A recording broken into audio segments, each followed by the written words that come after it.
The Complete Sherlock Holmes by Sir Arthur Conan Doyle.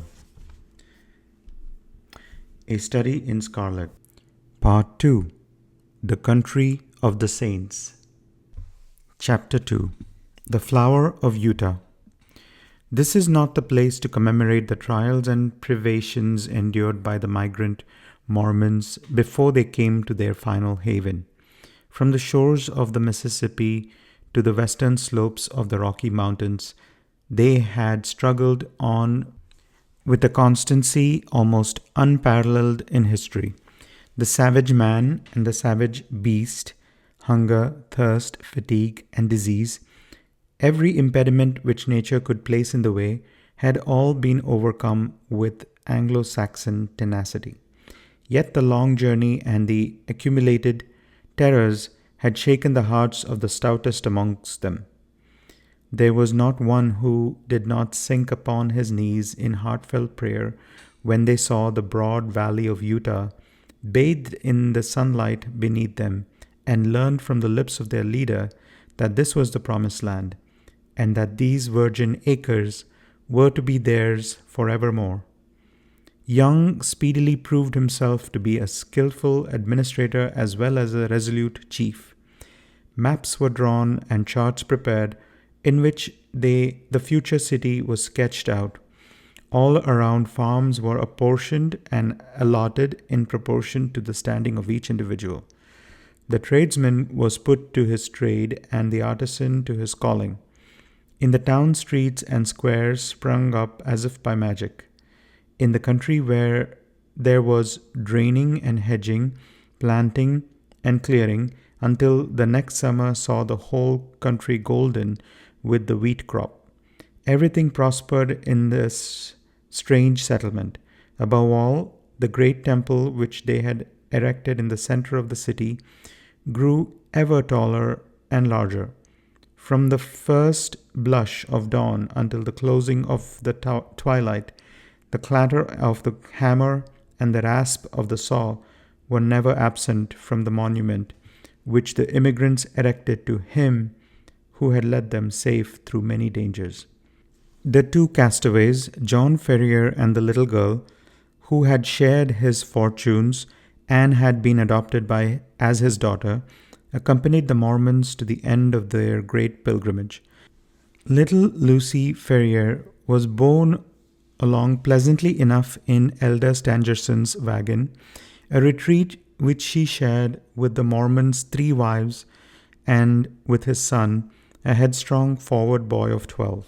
Having rallied with the elasticity of childhood from the shock caused by her mother's death, she soon became a pet with the women and reconciled herself to this new life in her moving, canvas-covered home.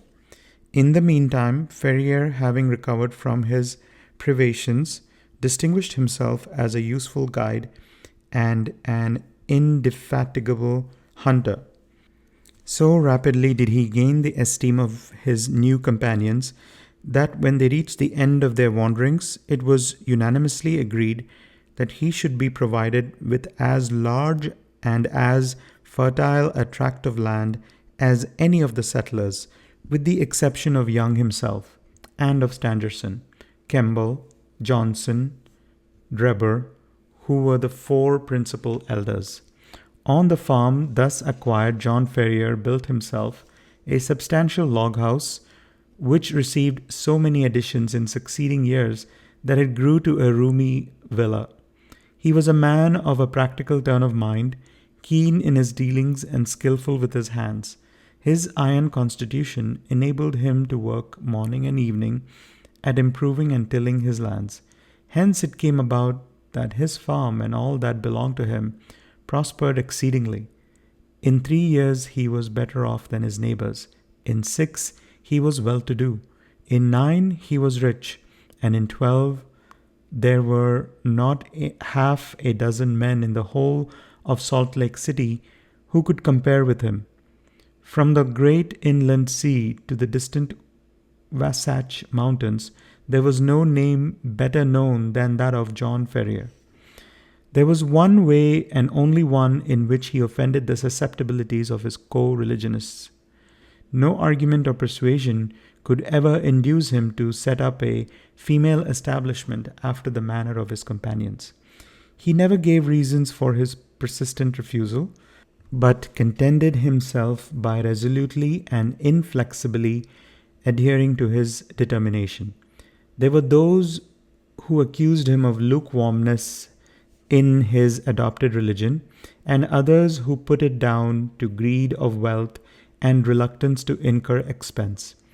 Others, again, spoke of some early love affair and of a fair haired girl who had pined away on the shores of the Atlantic. Whatever the reason, Ferrier remained strictly celibate. In every other aspect, he conformed to the religion of the young settlement and gained the name of being an orthodox and straight walking man. Lucy Ferrier grew up within the log house and assisted her adopted father in all his undertakings. The keen air of the mountains and the balsamic odor of the pine trees took the place of nurse and mother to the young girl. As year succeeded to year, she grew taller and stronger, her cheek more ruddy and her step more elastic. Many a wayfarer upon the high road which ran by the Ferrier's farm felt long forgotten thoughts revive in his mind as he watched her lithe, girlish figure tripping through the wheat fields, or met her mounted upon her father's Mustang and managing it with all the ease and grace of a true child of the West. So the bud blossomed into a flower, and the year which saw her father the richest of the farmers left her as fair a specimen of American girlhood as could be found in the whole Pacific slope. It was not the father, however, who first discovered that the child had developed into a woman. It seldom is in such cases. That mysterious change is too subtle and too gradual to be measured by dates. Least of all does the maiden herself know it until the tone of a voice or the touch of a hand sets her heart thrilling within her. And she learns, with a mixture of pride and fear, that a new and larger nature has awakened within her.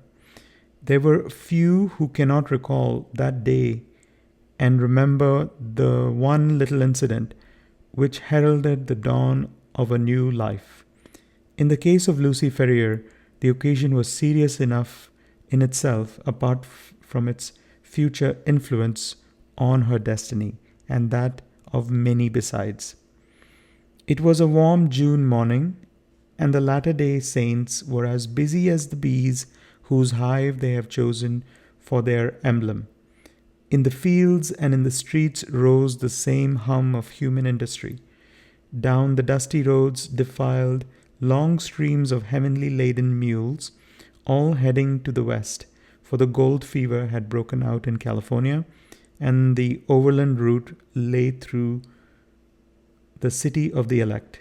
There, too, were droves of sheep and bullocks coming in from the outlying pasture lands, and trains of tired immigrants, men and horses, equally weary of their interminable journey. Through all this motley assemblage, treading her way with the skill of an accomplished rider, there galloped Lucy Ferrier, her fair face flushed with the exercise and her long chestnut hair floating out behind her. She had a commission from her father in the city and was dashing in as she had done many a time before, with all the fearlessness of youth, thinking only of her task and how it was to be performed. The travel-stained adventurers gazed after her in astonishment, and even the unemotional Indians, journeying in with their peltries, relaxed their accustomed stoicism as they marveled at the beauty of the pale-faced maiden. She had reached the outskirts of the city when she found the road blocked by a great drove of cattle, driven by a half-dozen wild-looking herdsmen from the plains.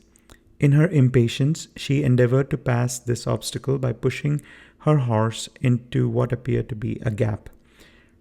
Scarcely had she got fairly into it, however, before the beasts closed in behind her, and she found herself completely embedded in the moving stream of fierce-eyed, long-horned bullocks.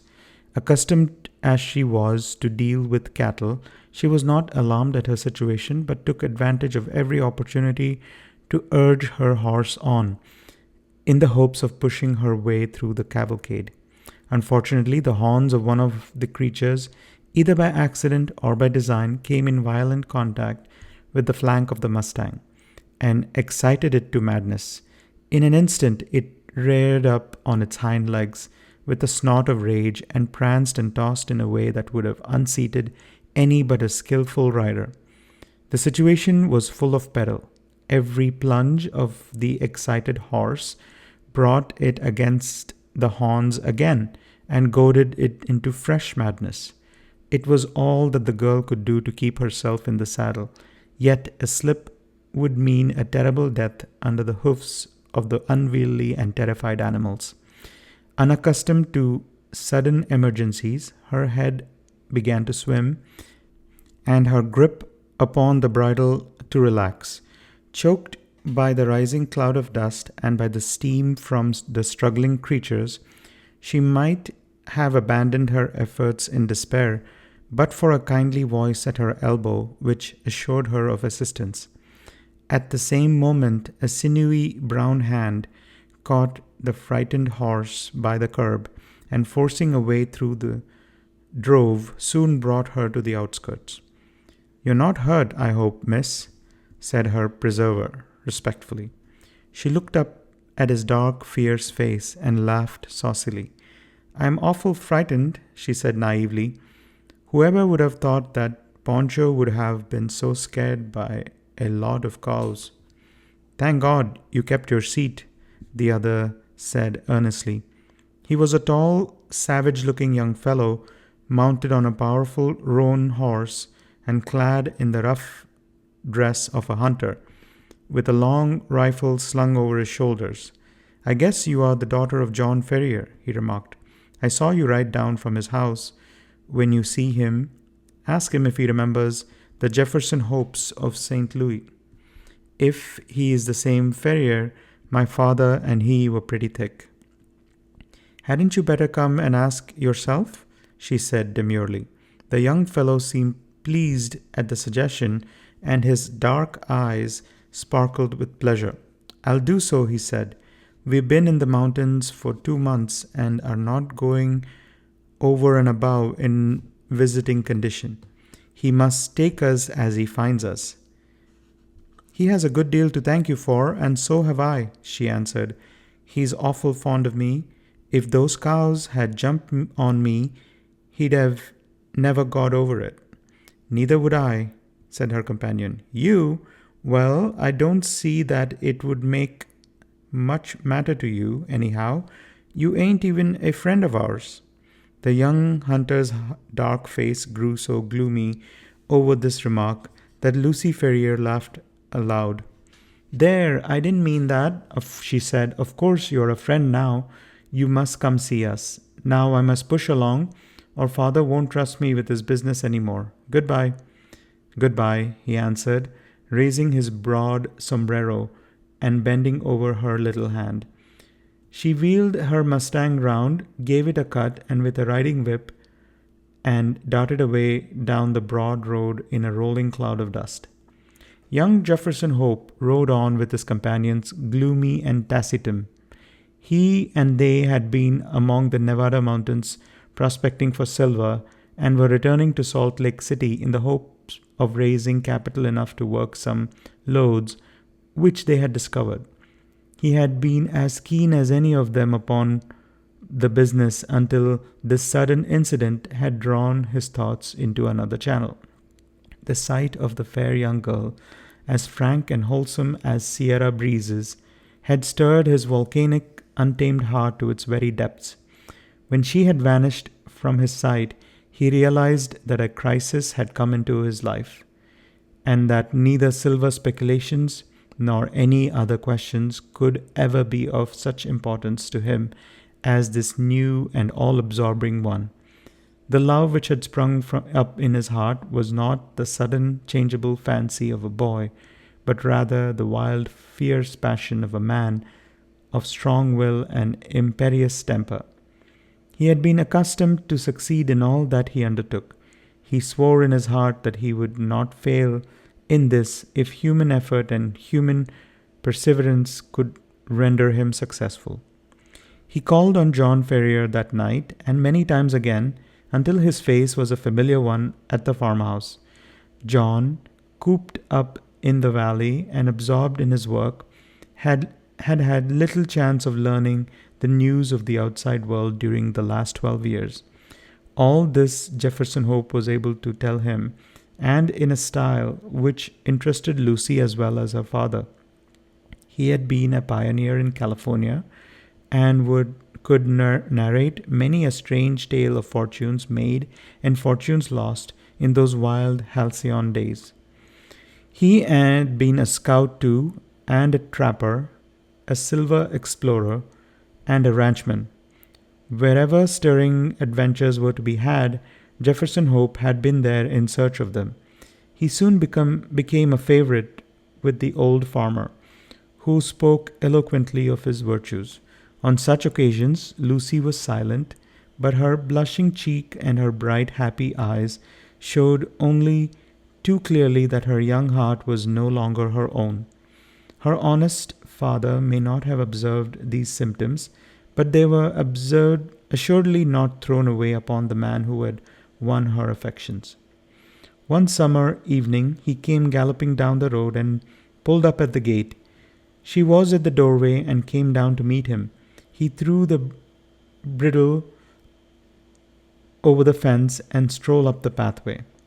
"I'm off, Lucy," he said, taking her two hands in his and gazing tenderly down into her face. "I won't ask you to come with me now, but will you be ready to come when I am here again?" "And when will that be?" she asked, blushing and laughing. "A couple of months at the outside.